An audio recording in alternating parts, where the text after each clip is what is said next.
আসসালামু আলাইকুম। এখন দেখবেন সংবাদ শিরোনাম। রাতে রাজধানীতে অগ্নিসংযোগ ককটেল বিস্ফোরণ, ময়মনসিংহে দগ্ধ হয়ে বাস শ্রমিকের মৃত্যু। 13ই নভেম্বর ঘিরে ট্রাইব্যুনালে নিরাপত্তা জোরদার। পোস্টারে নিষেধাজ্ঞা রেখে নির্বাচনী আচরণবিধির গেজেট প্রকাশ। 6 মাসের সাজাসহ থাকছে জরিমানার বিধান, বাতিল করা যাবে প্রার্থিতাও। চলতি মাসেই জানিয়ে দেওয়া হবে বিএনপির অবশিষ্ট 63 প্রার্থীর নাম। আসন সমঝোতা ঝুলে যাওয়ায় এই সিদ্ধান্ত ঘোষণা, কয়েকটিতে পরিবর্তনের আভাস। নয়াদিল্লির গাড়ি বিস্ফোরণকে আত্মঘাতী হামলা বলছে পুলিশ। সন্দেহভাজন হামলাকারী ডাক্তার উমরের বাড়ি জম্মু কাশ্মীরের পুলওয়ামায়। এতক্ষণ দেখছিলেন সংবাদ শিরোনাম, এখন দেখবেন বিস্তারিত। 13ই নভেম্বর শেখ হাসিনার মামলার রায়ের দিন নির্ধারণ ঘিরে সম্ভাব্য নাশকতা এড়াতে আন্তর্জাতিক অপরাধ ট্রাইব্যুনাল জাতীয় ঈদগাহ মাঠে নিরাপত্তা জোরদার করেছে আইন শৃঙ্খলা বাহিনী।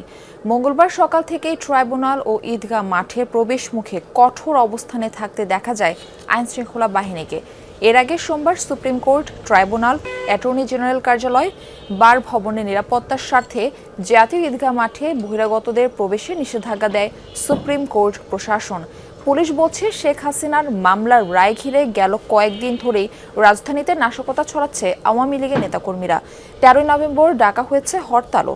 আগামী 13ই নভেম্বর মানবতা বিরোধী অপরাধের অভিযোগে সাবেক প্রধানমন্ত্রী শেখ হাসিনার বিরুদ্ধে রায়ের তারিখ নির্ধারণ করা হবে আন্তর্জাতিক অপরাধ ট্রাইব্যুনালে। এই দিনটি ঘিরে মূলত আন্তর্জাতিক অপরাধ ট্রাইব্যুনাল, পাশাপাশি সুপ্রিম কোর্ট, বার কাউন্সিল, এইখানে বার ভবন এবং অ্যাটর্নি জেনারেল যে কার্যালয় রয়েছে সেখানে নিরাপত্তা জোরদার করা হয়েছে। আমরা দেখছি যে আজকে সকাল থেকেই এই সুপ্রিম কোর্ট প্রাঙ্গণে পুলিশের নিরাপত্তার সংখ্যাটা বেড়েছে। এখানে আন্তর্জাতিক অপরাধ ট্রাইব্যুনালের গেটের সামনে প্রধান যে ফটক রয়েছে সেখানে নিরাপত্তা জোরদার করা হয়েছে। যারা প্রবেশ করছেন তাদেরকে চেকিং করা হচ্ছে, আইডি কার্ড যাদের রয়েছে তাদেরকে ঢুকতে দেওয়া হচ্ছে। পাশাপাশি জাতীয় ঈদগাহ মাঠে সেখানে বহিরাগত যারা রয়েছেন তাদেরকে প্রবেশ করতে নিষেধাজ্ঞা জারি করেছিল গতকালকে। আমরা দেখেছি যে সুপ্রিম কোর্ট প্রশাসন, এবং আজকে সকাল থেকে নিরাপত্তার যেই জোরদার ব্যবস্থা সেটি বাড়িয়েছে।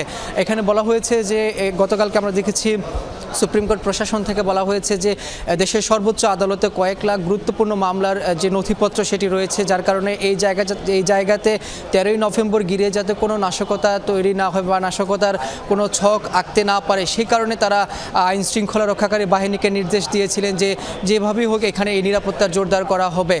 পাশাপাশি আমরা এই যে আন্তর্জাতিক অপরাধ ট্রাইব্যুনালে আগামী 13ই নভেম্বর শেখ হাসিনার মামলার তারিখ নির্ধারণ হবে, রায় কবে হবে সেটি জানা যাবে। এই নিয়ে কিন্তু রাজধানীতে উত্তাপ তৈরি হয়েছে। সেখানে আওয়ামী লীগের নেতাকর্মীরা বিভিন্ন জায়গায় এই নাশকতা করছে, সেখানে এই বিষয়গুলো উল্লেখ করা হয়েছে বিজ্ঞপ্তিতে। তবে আজকের সার্বিক পরিস্থিতি বলা যায় যে অনেকটা নিরাপদ রয়েছে এই সুপ্রিম কোর্ট প্রাঙ্গণে। ময়মনসিংহে গতরাতে একটি বাসে অগ্নিসংযোগ করেছে দুর্বৃত্তরা। এতে দগ্ধ হয়ে একজনের মৃত্যু হয়েছে, আহত হয়েছেন 2 জন। পুলিশ জানায়, গতরাত সোয়া 3টার দিকে ফুলবাড়িয়া বাজারে দাঁড়িয়ে থাকা আলম এশিয়ার একটি বাসে আগুন দেয় দুর্বৃত্তরা। খবর পেয়ে ফায়ার সার্ভিসের একটি ইউনিট ঘটনাস্থলে পৌঁছে আগুন নেভায়। এ সময় বাসের ভিতর থেকে একজনের ঝলসে যাওয়া মরদেহ উদ্ধার করে ফায়ার সার্ভিসের সদস্যরা। নিহত জুলহাস একজন পরিবহন শ্রমিক।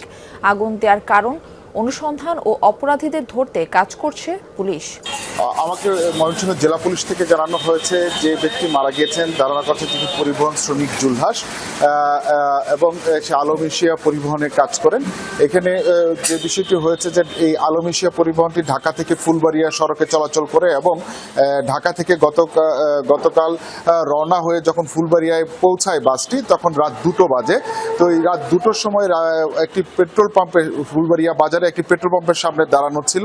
সোমবার সন্ধ্যার দিকে রাজধানীর ধানমন্ডিতে ল্যাবেট হাসপাতালের সামনে একটি বাসে অগ্নিকাণ্ডের ঘটনা ঘটেছে। রাত 1:30টার দিকে যাত্রাবাড়িতে একটি বাসে আগুন দেয় দুর্বৃত্তরা। এদিকে রাত 11টার দিকে রাজধানীর বাংলা মোটরে এনসিপি প্রধান কার্যালয়ের সামনে ককটেল বিস্ফোরণের ঘটনা ঘটেছে। এই ঘটনায় 2 জনকে আটক করেছে আইন শৃঙ্খলা বাহিনী। বিস্ফোরণে 4 জন আহত হয়। সোমবার সন্ধ্যায় রাজধানীর ধানমন্ডিতে ল্যাবেট হাসপাতালের সামনে একটি বেসরকারি বিশ্ববিদ্যালয়ের বাসে অগ্নিকাণ্ডের ঘটনা ঘটেছে। সন্ধ্যা 7:30টার দিকে খবর পেয়ে ফায়ার সার্ভিসের 2টি ইউনিট আগুন নিয়ন্ত্রণে আনে। রাত 1:30টার দিকে যাত্রাবাড়িতে একটি বাসে আগুন দেয় দুর্বৃত্তরা। গত কদিন ধরে রাজধানী সহ দেশের বিভিন্ন জায়গায় যানবাহনে আগুন সহ বিভিন্ন নাশকতার ঘটনা ঘটছে। এসব বিবেচনায় নিয়ে তদন্ত করছে পুলিশ। এদিকে রাত 11টার দিকে জাতীয় নাগরিক পার্টি এনসিপির প্রধান কার্যালয়ের সামনে 2টি ককটেল বিস্ফোরণের ঘটনা ঘটেছে। এতে 4 জন আহত হয়। পালানোর সময় 2 জন সন্দেহভাজনকে ধরেছে এনসিপি নেতাকর্মীরা।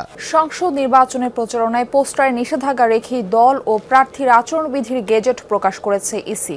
একমঞ্চে ইস্তেহার ঘোষণা ও আচরণবিধি মানতে প্রার্থী ও দলের অঙ্গীকারনামা দেওয়ার নির্দেশনা থাকছে এবার। সোমবার রাতে ত্রয়োদশ জাতীয় নির্বাচনকে সামনে রেখে রাজনৈতিক দল ও প্রার্থীর আচরণ বিধিমালা 2025 জারি করেছে নির্বাচন কমিশন।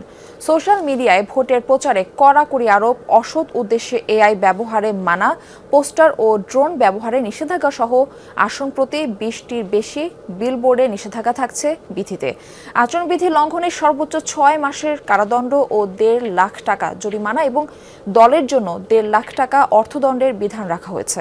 প্রয়োজনে তদন্ত সাপেক্ষে প্রার্থিতা বাতিলের ক্ষমতাও রয়েছে ইসির। নির্বাচন ব্যবস্থার সংস্কার কমিশনের সুপারিশ ও 2008 সালের আচরণবিধির সঙ্গে সমন্বয় রেখে বেশ কিছু নতুন বিষয় যুক্ত করে এবার নতুন আচরণবিধি প্রণয়ন করল সাংবিধানিক প্রতিষ্ঠানটি। এর আগে গণপ্রতিনিধিত্ব আদেশ আরপিও সংশোধন অধ্যাদেশ জারির পর সেই আলোকেই আচরণবিধি গেজেট আকারে জারি করেছে ইসি।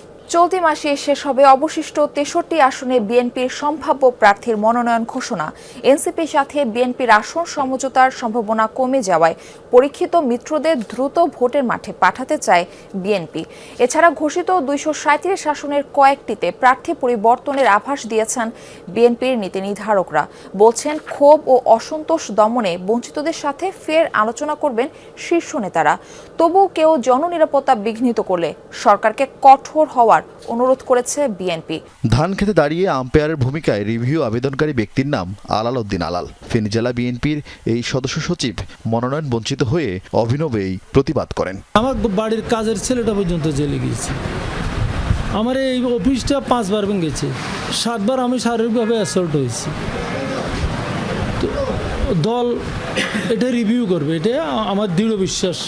যদিও এমন বুদ্ধিদীপ্ত প্রতিবাদ দেখা যায়নি আর কোথাও, বরং হামলা বিক্ষোভে গত কয়েকদিন উত্তপ্ত অন্তত 10টি জেলা। কিন্তু কেন এমন ক্ষুব্ধ প্রতিক্রিয়া? বিএনপি প্রতিষ্ঠা করেছে, তাকে নমিনেশন না দিয়ে যদি অন্য কাউকে নমিনেশন দেয় তাহলে তো এলাকার লোক ক্ষুব্ধ হবেই। পরিচিত লোক না পালি নতুন লোক পালি তো বিপদ হবে। দিল্লিতে আত্মঘাতী গাড়ি বিস্ফোরণের ঘটনায় সন্দেহভাজনের ছবি ও পরিচয় প্রকাশ করা হয়েছে। তিনি জম্মু কাশ্মীরের পুলওয়ামার বাসিন্দা ডাক্তার ওমর মোহাম্মদ।